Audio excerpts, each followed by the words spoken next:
2021년 3월 28일 주님의 날 예배를 하나님께 드리겠습니다. 성경 찬송 앞에 세번역 사도신경으로 신앙 고백하겠습니다. 저는 전능하신 아버지 하나님 천지의 창조주를 믿습니다. 저는 그분의 유일하신 아들 우리 주 예수 그리스도를 믿습니다. 그분은 성령으로 잉태되어 동정녀 마리아에게서 나시고 본디오 빌라도에게 고난을 받아 십자가에 못 박혀 죽으시고 장사된 지 사흘 만에 죽은 자 가운데서 다시 살아나셨으며 하늘에 오르시어 전능하신 아버지 하나님 우편에 앉아 계시다가 거기로부터 살아있는 자와 죽은 자를 심판하러 오십니다. 저는 성령을 믿으며 거룩한 공교회와 성도의 교제와 죄를 용서받는 것과 몸의 부활과 영생을 믿습니다. 아멘. 찬송가 제25장입니다.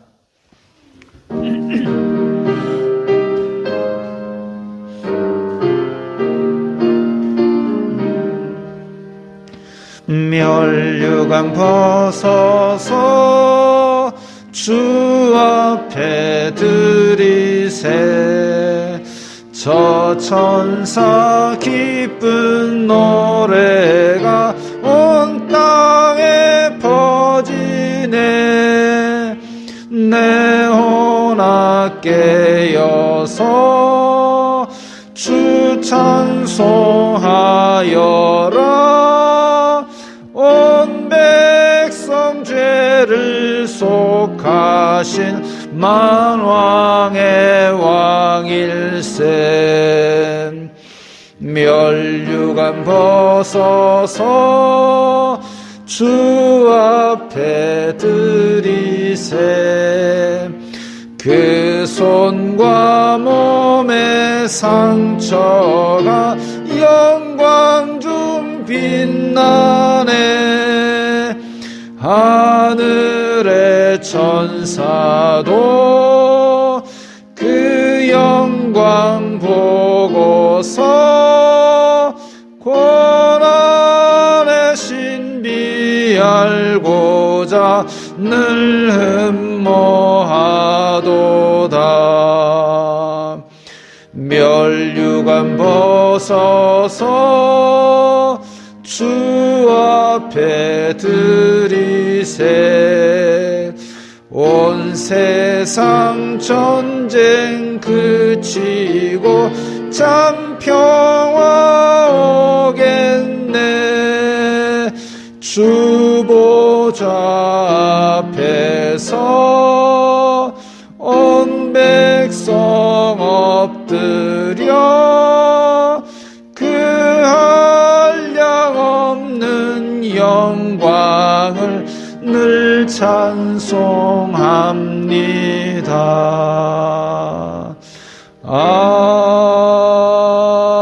아멘. 이 시간에는 다 함께 목소리 내어 기도하는 시간을 가지겠습니다. 이 코로나 사태가 속히 지나가도록 또 우리가 일주일 동안 세상 속에 살면서 지은 죄들을 용서해 달라고 다 함께 목소리 내어 기도드리겠습니다. 거룩하신 아버지 하나님 감사합니다.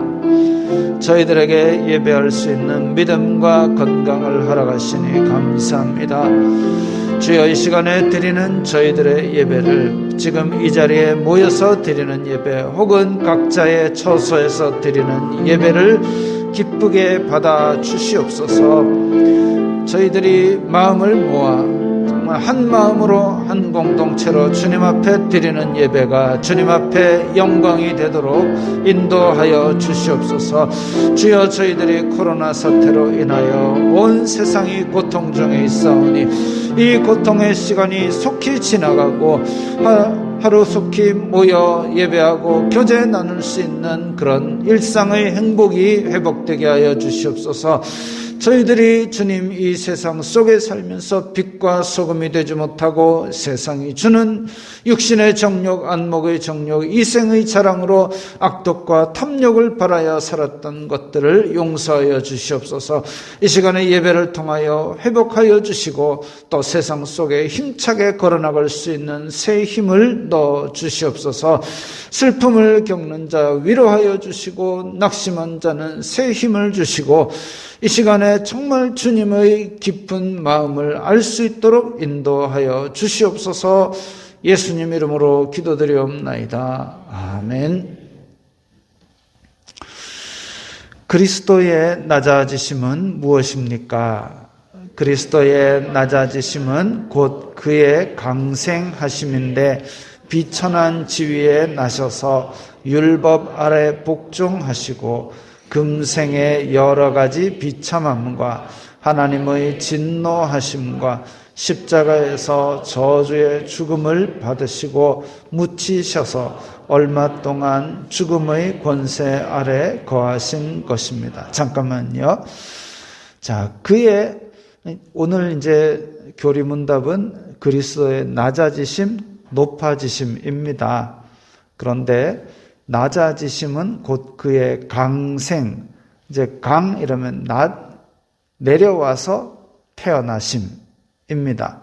그 다음에 금생, 지금 여기의 생애에 여러 가지 비참함을 겪었다. 자, 그 다음은요. 28번 그리스도의 높아지심은 무엇입니까? 그리스도의 높아지심은 사흘 만에 죽은 가운데서 다시 살아나신 것과 하늘로 올라가신 것과 하나님 아버지의 우편에 앉아 계신 것과 마지막 날에 세상을 심판하러 오시는 것입니다. 자, 그래서 그리스도의 낮아지심은 그리스도의 비하라고 얘기하고 그리스도의 높아지심은 승귀라고 이야기를 합니다. 낮아지심은 세상에 태어나시고 고난받으시고 죽으신 것, 이 세 가지이고 높아지심은 부활하신 것, 승천하신 것, 우편에 앉아 계신 것, 심판으로 오시는 것, 이렇게 네 가지가 있습니다. 네, 찬송가 88장 하시겠습니다.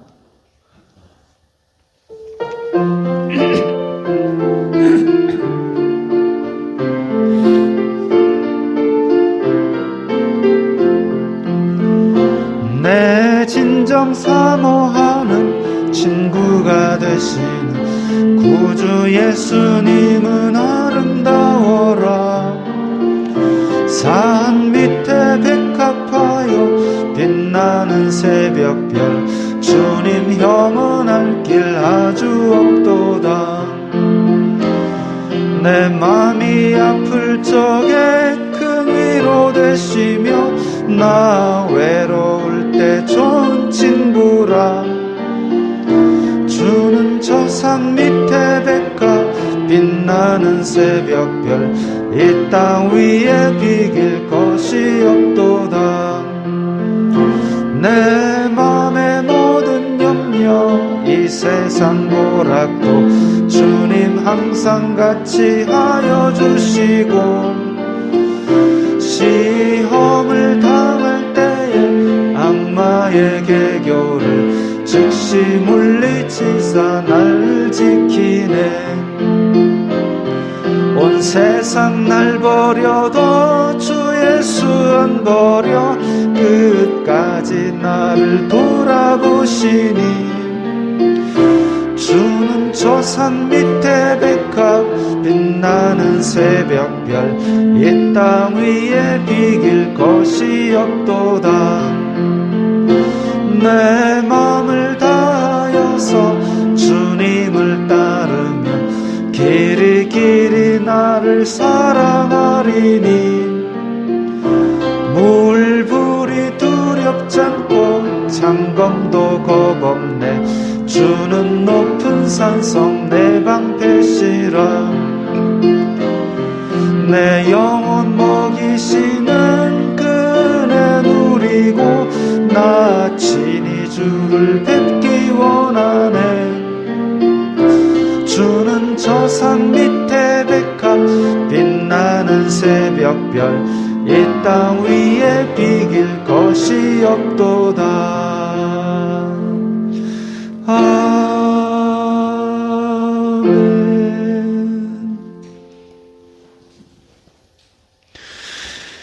오늘 말씀은 요한복음 8장 2절부터 11절까지의 말씀입니다. 요한복음 8장 2절부터 11절까지의 말씀.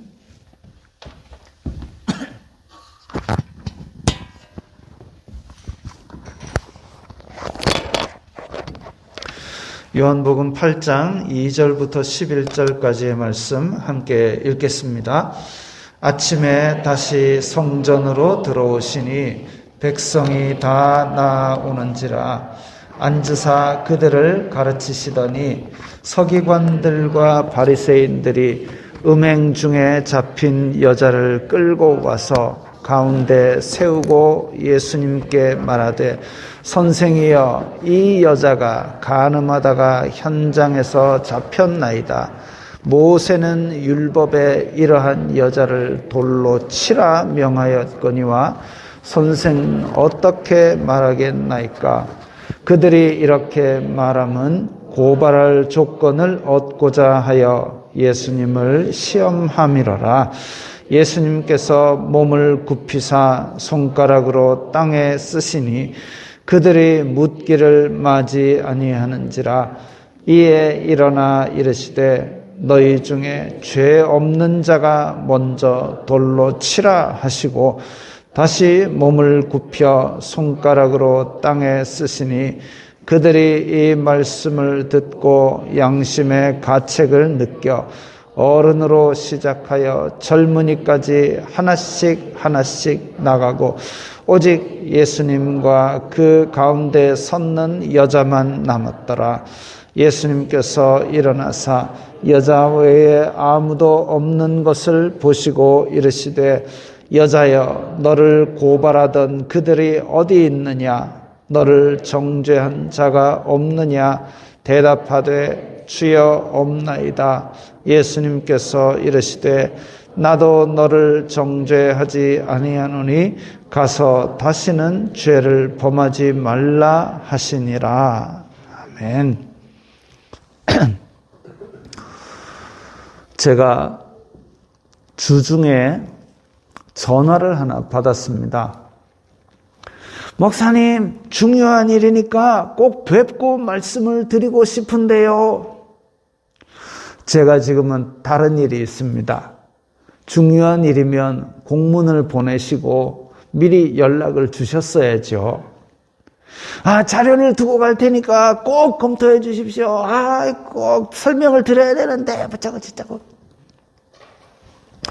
그래서 교회에 두고 간 자료를 제가 보니까 한국 기독교 기념관 조성 사업을 한답니다. 사진 보여주세요. 크리스천의 자부심을 경험하는 기독교 문화 콘텐츠. 그래가지고 이런 건물을 짓고 막 저쪽에 거기에 세계 최대의 예수님 상을 세운답니다. 예수님 무덤 모형도 만들고 노아 방주 모형도 실제 크기로 갖다 놓고 성서 식물원, 성서 박물관, 예수님 무덤 모형 중심으로 봉안당도 만들어가지고 그래서 크리스천의 자부심을 경험한답니다. 예수님 믿는 자부심을 저런 데서 찾는다는 발상 자체가 썩었습니다. 지금 코로나 시국에 선교사님들이 공사판 나가서 일하는 와중에 성도들이 생계의 위기를 느끼는 이 시대에 저런 걸 만들면 하나님께서 기뻐하시겠습니까? 성서식물원, 성서박물관 만들면 성경 공부할 때 도움은 되겠지요. 아, 이 이파리가 그 이파리구나, 도움 되겠지요. 근데 그게 그렇게 중요한 의미가 있으면 하나님께서도 우리나라의 그 식물들을 자라게 하셨겠지요. 예수님 모형, 예수님 무덤 모형 그 주변엔 납골당을 만들어가지고 자기 뼈다구 넣으면 거룩해지겠습니까? 예수님 무덤은 비었습니다. 엄밀히 말하면 그것도 예수님 무덤도 아닙니다. 아리마대 요셉 가족 묘지요. 노아 방주 모형도 미국에 있는 길이 몇백 미터 해가 그걸 그대로 만든답니다. 그래서 뭐 하게요? 모세의 언약궤가 발견됐으면 진짜 우상단지 될 뻔했습니다. 모세의 언약궤 거기다가 빌고 그러지 않겠습니까? 정화수 떠놓고. 세계 최대의 예수님 상을 만든다는 거 보고 뒷목 잡았습니다. 어이가 없어서 말을 잃었습니다. 제가 혈압이 정상이라서 다행이지 이것보다 쓰러질 뻔했습니다. 공식적으로 성상을 세우는 카톨릭에서도 이렇게까지는 안 합니다. 저 상을 세워놓고 돈 낸 사람들은 그 밑에 컴퓨터에서 홍길동 치면은 띠디디디 홍길동의 돈 낸 부분은 요거 나온답니다. 그래가지고 후손들에게 남길 역사적 귀감이랍니다. 저런데 생돈을 걷어 놓는 게 역사의 수치인 줄 알아야 됩니다. 홈리와 비누아스가 건전하게 보일 정도로 아주 벨리알의 사업입니다. 센텀 어디에 부산 홍보관이 있다 하는데 내리교회 성도들은 저 소돔 같은 사업에 동참하지 마시기 바랍니다. 저는 홍보했습니다. 주님께서 그 사업을 판단하시기를 진심으로 바랍니다. 자, 오늘은 교회력으로 종려주일이라는 절기입니다. 예수님께서 죽으시러 예루살렘에 입성하실 때에 그것이 백성들이 종려나무 가지를 꺾어가지고 바닥에 깔고 흔들고 호산나 그것을 기념하는 절기입니다. 그리고 이 고난주간이 시작됩니다. 그래서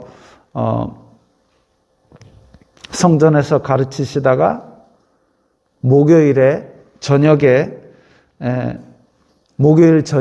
최후의 만찬을 하시고 겟세마네 동산에 가셔서 기도하시고 그 다음에 거기서 잡히셔서 금요일 동틀 때부터 빌라도의 재판장에 가서 재판받으시고 십자가를 지고 골고다 오르시고 그래서 금요일 오후에 십자가에 달려 돌아가시고 그리고 토요일에 무덤 속에 있다가 일요일 새벽에 다시 살아나셨습니다. 그래서 다음 주일이 부활절입니다. 일요일 새벽이죠. 우리가 일요일에 예배하는 것 자체가 예수님의 죽으심과 부활을 기념하는 행위입니다. 특별히 다음 주일을 부활절로 지키는 것은 그 부활이 복음에서 중요한 위치에 있기 때문입니다. 그게 기념이지요. 우리가 앞서 2주간 동안 심판과 죄에 대해서 그리고 예수님께서 우리 죄를 위해서 죽으셔야 한 것에 대해서 자세히 말씀드렸습니다. 그러면 예수님은 구약의 하나님 또 율법의 하나님 그보다 더 무시무시하고 잔혹한 심판을 하시는 분이냐? 그렇지 않습니다. 그것을 가장 잘 보여주는 책이 요한복음이고 그중 오늘 본문이 제 마음을 울렸기 때문에 그래서 절기설교를 해야 될까? 아니면 이 말씀을 하는 게 맞을까?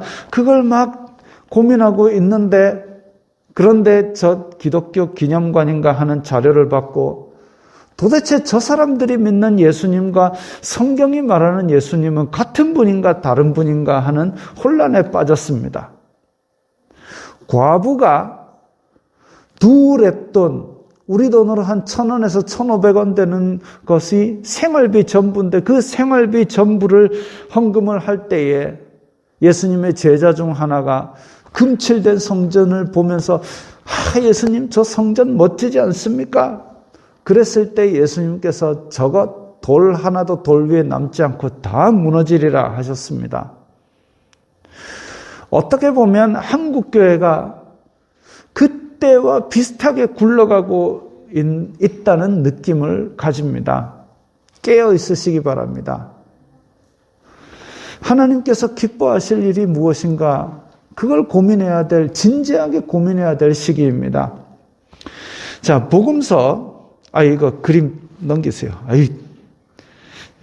자, 복음서, 특히 요한복음을 읽을 때에는 그 사건의 주변 인물들을 주의 깊게 관찰하면 더 흥미롭습니다. 그 인물들이 어떤 의도인가, 인물들을 좀 이렇게 묶어가면서 생각을 해보는 것이, 특히나 요한복음이 그게 잘 되어 있는 이유가, 요한복음은 그냥 간단하게 보아도 한 11번의 만남으로 되어 있습니다.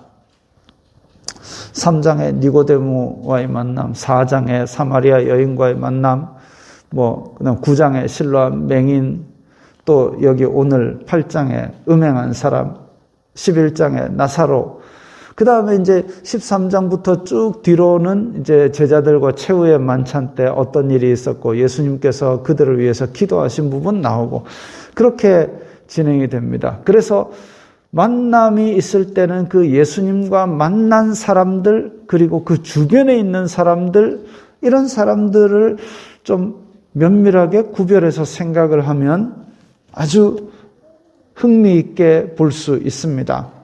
오늘 본문에 등장한 인물은 누가 있습니까? 예수님이 있고 여인이 있고 그 다음에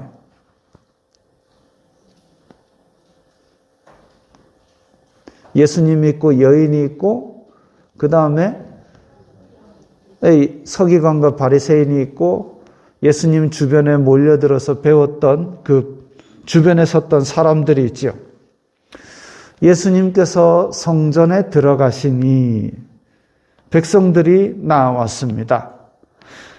그때는 예수님께서 성전에 들어가셨다. 예수님께서 평소에 갈릴리 지방의 근처에 있었는데 성전에 오셨다, 예루살렘에 오셨다는 것은 절기를 지키러 올라가신 겁니다. 그래서 그 앞장에 보면은 초막절이라 그랬습니다.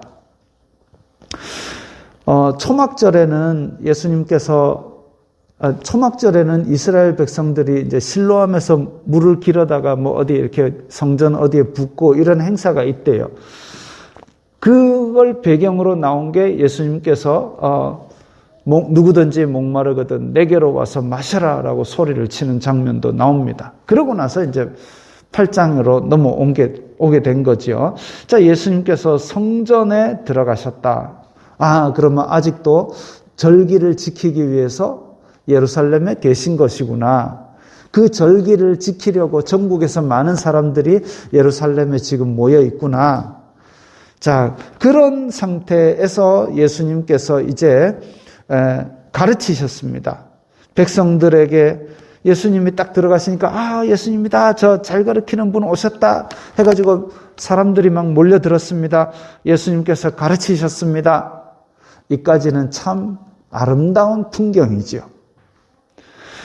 이때 서기관과 바리새인들이 음행 중에 잡힌 여인을 데려왔다 그랬습니다.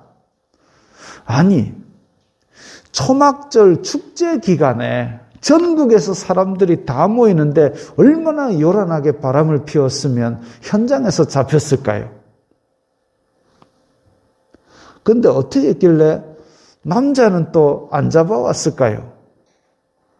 혼자 하는 거 아니잖아요. 바람 피는 거는. 남자는 안 잡아오고 이 여자만 잡아왔습니다. 어쨌든 예수님께서 가르치는 중간에 종교 지도자들이 이 여자를 앞에다 세웠습니다. 왜 이 여자를 예수님께 데려왔을까요? 왜? 자기네들이 종교 지도자입니다. 예수님은 그야말로 저 갈릴리 시골에 있는 목수 아들입니다. 여기다 물어볼 이유 없이 자기네들이 사내들이네 데리고 가든지 아니면 자기네들이 고난을 가지고 있으니까 정죄하면 되는데 왜 예수님 앞에 데려왔을까요? 예수님께 이 죄를 다 얘기합니다. 이 여자가 바람피다가 현장에서 잡혀왔습니다. 주변의 백성들도 다 듣고 있는데, 그리고 함정을 던집니다. 모세는 이런 사람을 돌로 치라 그랬습니다. 근데 선생님은 어떻게 말씀하실 겁니까? 6절을 보니까 데려온 의도가 나옵니다. 이 지금 한참 뒤에 나와야 될 구절이 앞에 떠 있네요. 어쨌든 6절을 보니까 그 데려온 의도가 나옵니다. 고발할 조건을 만들려고 시험함이라. 고발할 조건을 만들려고.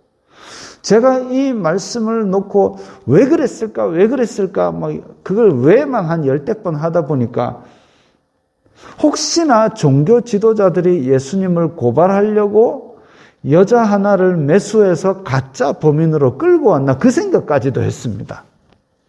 그거는 성경에서 얘기 안 하고 있으니까 그렇게 막 너무 넘어가면 안 되지요. 자, 모세의 율법대로 처분하라 하면 끌고 가서 돌로 치는 겁니다. 그런데 로마법에는 유대인들끼리 그렇게 뚝딱뚝딱해서 사람 죽이는 게 금지되어 있습니다.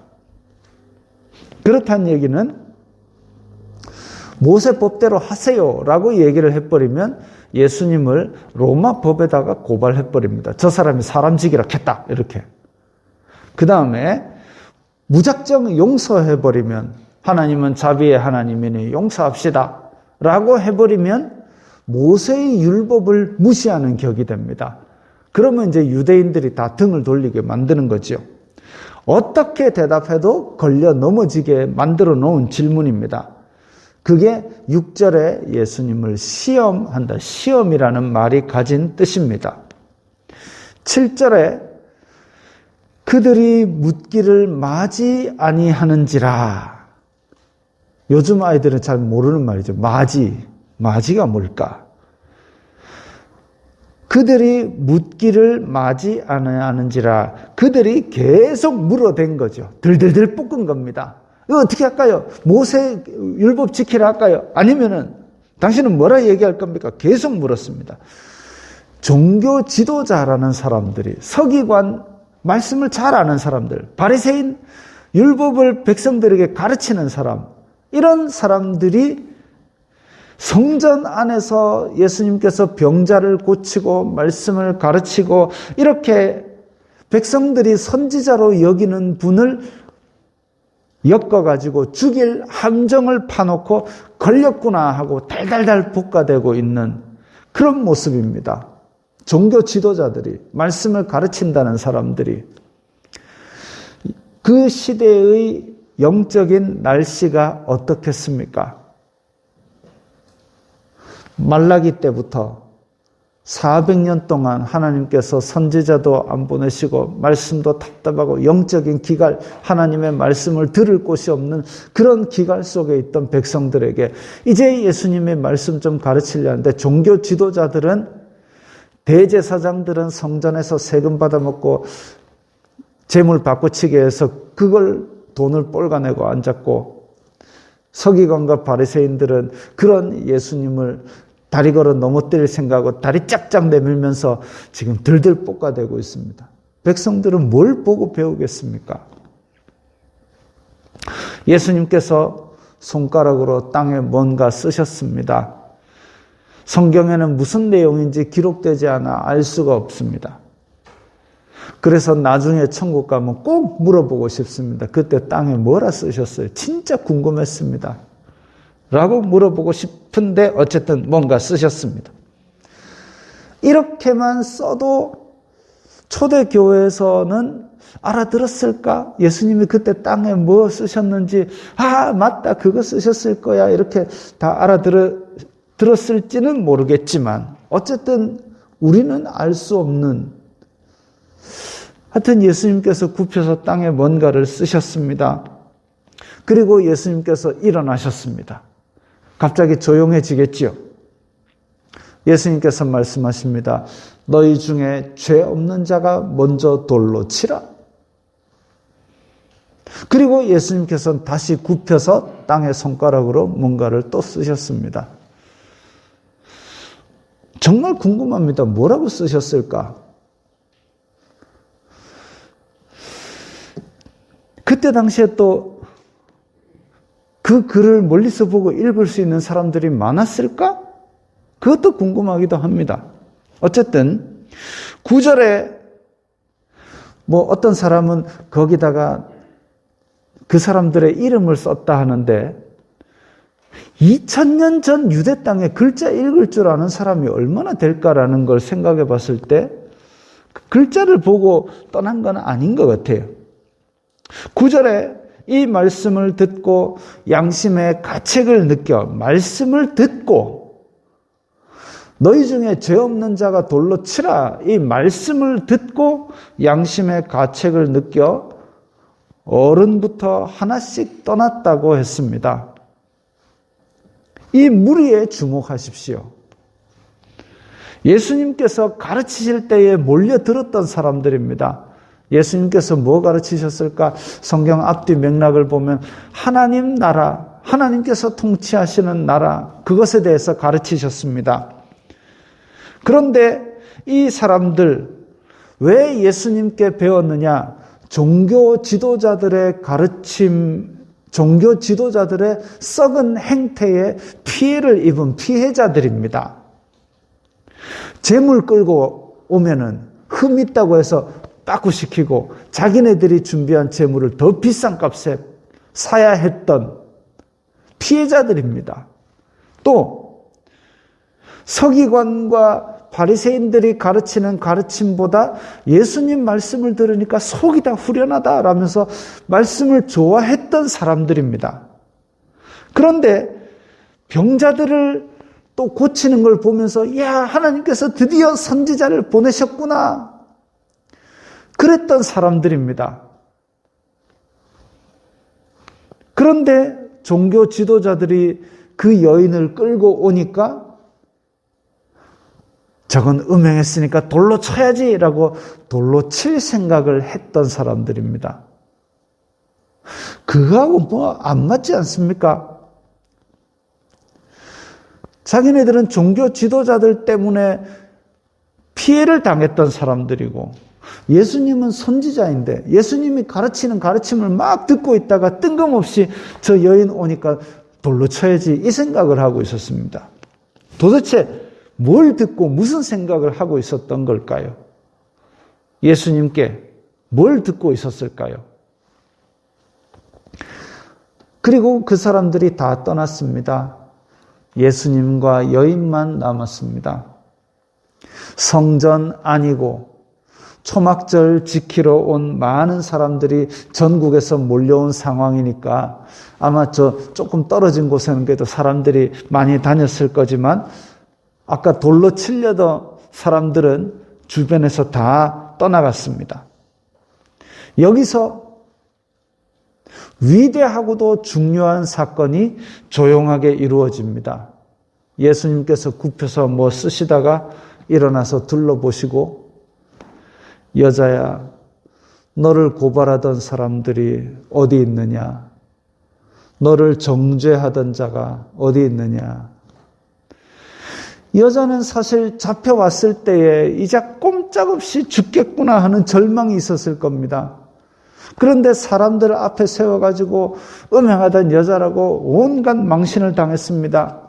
옛 로마 법에는 없지만 여차하면 예루살렘 아래에 있는 그 흰놈의 골짜기 데리고 가지고 돌로 쳐 죽이는 잔혹한 유대인들입니다. 그 사도행전 보면 스데반 돌로 쳐 죽였지 않습니까?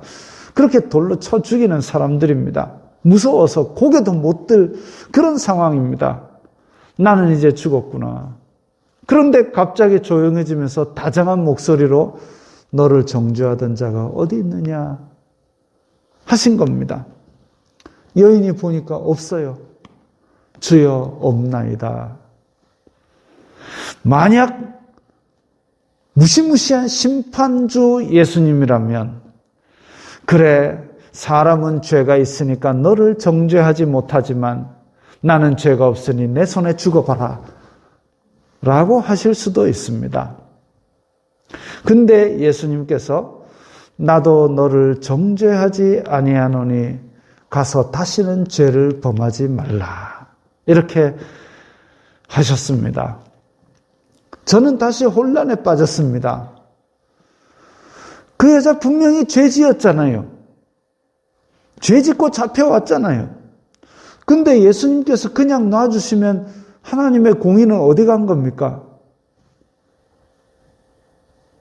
그때에 갑자기 말씀이 하나 떠올랐습니다. 그게 이제 마가복음 2장 말씀인데요. 자, 넘겨보세요. 자, 마가복음 2장 9절부터 12절까지 우리 같이 읽겠습니다. 중풍병자에게 내 죄 사함을 받았느니라 하는 말과 일어나 내 상을 가지고 걸어가라 하는 말 중에서 어느 것이 쉽겠느냐? 그러나 인자가 땅에서 죄를 사하는 권세가 있는 줄을 너희로 알게 하려 하노라 하시고 중풍병자에게 말씀하시되 내가 네게 이르노니 일어나 내 상을 가지고 집으로 가라 하시니 그가 일어나 곧 상을 가지고 모든 사람 앞에서 나가거늘 그들이 다 놀라 하나님께 영광을 돌리며 이르되 우리가 이런 일을 도무지 보지 못하였다 하더라. 아멘. 그들이 다 놀라 하나님께 영광을 돌렸다 그랬습니다. 예수님의 하신 일은 하나님께 영광을 돌리는 결과를 만들지요. 거기에는 의심을 가진 사람도 있을 것이고 예수님께 반대하는 사람도 있을 것인데 다 놀라 하나님께 영광을 돌렸다 이랬습니다. 인자가 땅에서 죄를 사하는 권세가 있다. 즉 예수님은 이 땅에 오셔서 죄를 용서하는 권세가 있다 이겁니다. 그럼에도 불구하고 제 마음속에 저 여자 죄 지었는데 그러면 그냥 보내면 어떡해요? 라는 생각을 했다는 것은 나도 짱돌 들고 저 여자를 치려고 했던 군중 중의 한 사람이구나. 예수님을 성경책 속에 가두어 놓고 예수님께서 하나님의 아들이시고 심판주이시고 땅에서 죄를 용서하는 권세를 가진 분임을 까맣게 잊어버리고 내 머릿속에 그냥 저 죄만 돌로 치고 싶어 했던 것이지요. 마치 서기관과 바리새인처럼 모세의 율법만을 가지고 하나님의 사랑을 무시하고 있었습니다. 요한일서 1장 9절에 보면 만일 우리가 우리 죄를 자백하면 그는 미쁘시고 의로우사 우리를 모든 불의에서 깨끗하게 하실 것이요. 우리가 죄인인 줄 알고 예수님 저는 죄인입니다 하면 우리 죄를 다 깨끗하게 씻어주시고 용서해 주신다는 거죠. 그러려고 예수님께서 오신 겁니다. 그것을 믿고 죄 문제로 예수님 앞에 두려워 떨며 애통하는 자에게 예수님 내 죄 지었는데 용서해 준다며요. 용서하이소. 또 난 죄 지으러 갑니다. 바쁘니까 말 시키지 마이소. 이러지 말고 정말 그 여인처럼 무릎 꿇고 나 이제 죽었구나. 나는 이 죄로 인해 죽게 되었구나라고 애통하는 마음을 가지고 예수님 앞에서 엎드려서 두려워 떨며 애통하는 자에게 예수님께서 그러십니다. 나도 너를 정죄하지 아니하노니 가서 다시는 죄를 범하지 말아라. 그 여인만이 아니라 우리 모두에게 이 말씀을 적용하시기 위해서 십자가에서 죽으신 주간이 이번 주간, 고난 주간입니다. 예수님께서 제자들에게 떡을 떼주시고 잔을 주시면서 이것을 행하여 나를 기념하라 하셨지, 너희들끼리 딱 결석을 해가지고 내 동상 하나 멋지게 세우고 그 주변에다가 너그 묘지 썰이 그게 나를 기념하는 거다. 아니요. 그렇게 교회가 썩어 있을 때 종교개혁이라는 게 일어났지 않습니까? 예수님이 그런 게 중요하면, 예수님이 십자가에 못 박혔던 십자가 쪼가리가 중요하고, 모세의 방주가 모세는 방주를 안 만들었죠. 모세의 언약궤가 중요하고, 노아의 방주가 중요하면, 그게 어디 구석대기에 남아있어갖고 전 세계 사람들이 그거 보러 구경 가게 안 만들어 놨겠습니까? 근데 그게 없어요. 언약궤는 하나님께서 감추셨다라고 되어 있고, 모세의 방주는 찾았다 하는 사람들도 있는데 그게 진짜인지 아닌지는 아직도 알 수가 없다고 합니다. 그게 그런 식으로 기념하는 게 아니기 때문에, 그래서 하나님께서 그런 것들을 안 남기신 거라고 저는 생각을 합니다. 그러면 우리에게 남기신 건 뭐냐? 우리말로 읽을 수 있는 성경책이지요. 이거 부지런히 읽고, 여기서 오늘 나에게 하나님께서 원하시는 것이 무엇인가? 아까 읽은 것처럼 그들이 다 놀라 하나님께 영광을 돌릴 만한 일, 나를 보는 내 주변에 안 믿는 사람들이 나를 봤을 때 하나님께 영광을 돌린다 할 만한 일이 오늘 내가 무엇인가? 그것을 고민하는 게 하나님께서 오늘 우리에게 원하시는 삶일 겁니다. 예수님 앞에 나도 너를 정죄하지 아니하노니 가서 다시는 죄를 범하지 말라. 이 말씀을 들은 이 여인의 행복, 그것이 죄 용서받은 우리들의 행복이 되기를 바랍니다. 이 고난주간 동안 예수님을 더 깊이 생각하며 정말 예수님을 기념하는, 진짜 성경이 말하는 대로 예수님을 기념하여서 다 놀라 하나님께 영광을 돌리게 만드는 그런 우리들이 되기를 바랍니다.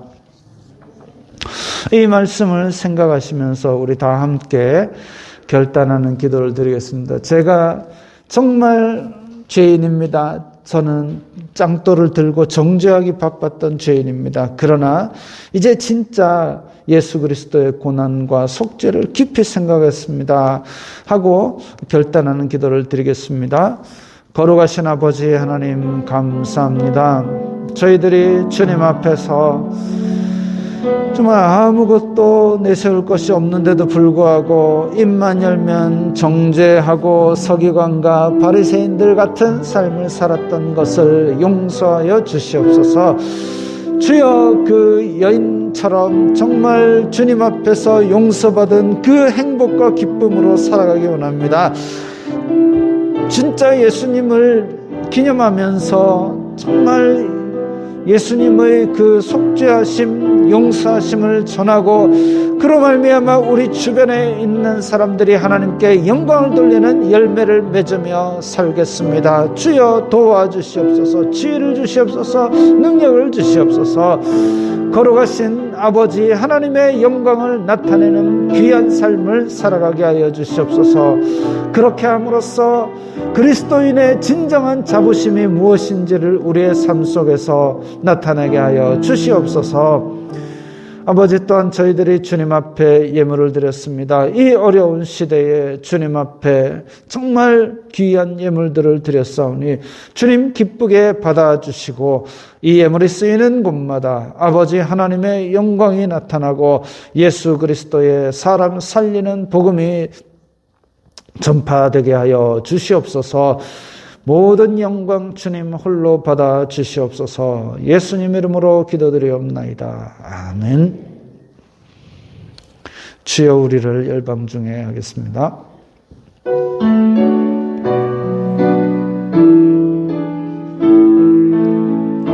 주여 우리를 열방 중에 작은 등불이 되게 하시옵소서.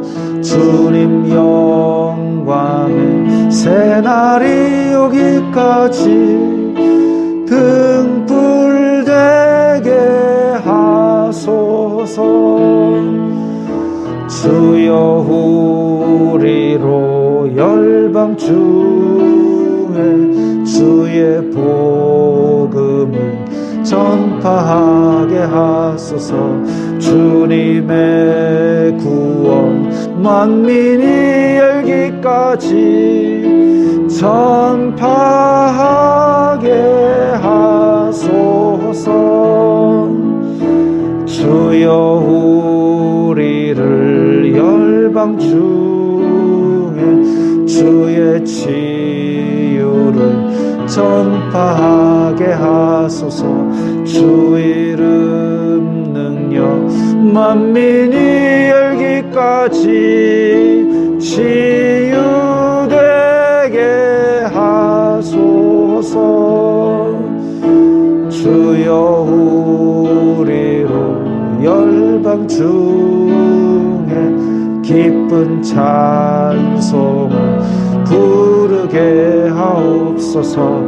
주 예수 찬양 온 땅 울릴 때까지 찬송되게 하소서. 주여 우리를 열방 중에 하나님 백성 삼아 주시옵소서.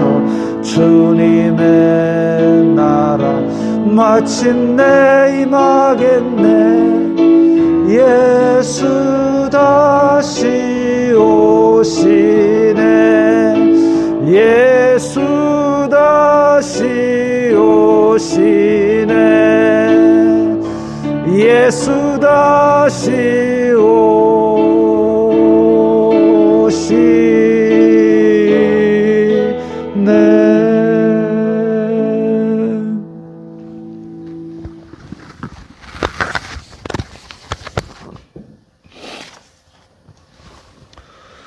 주 예수 그리스도의 은혜와 하나님 아버지의 사랑과 성령 하나님의 교통하심이 너희 무리와 함께 있을지어다.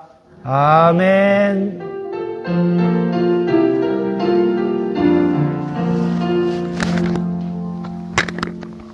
건강하시고 평안하시기 바랍니다.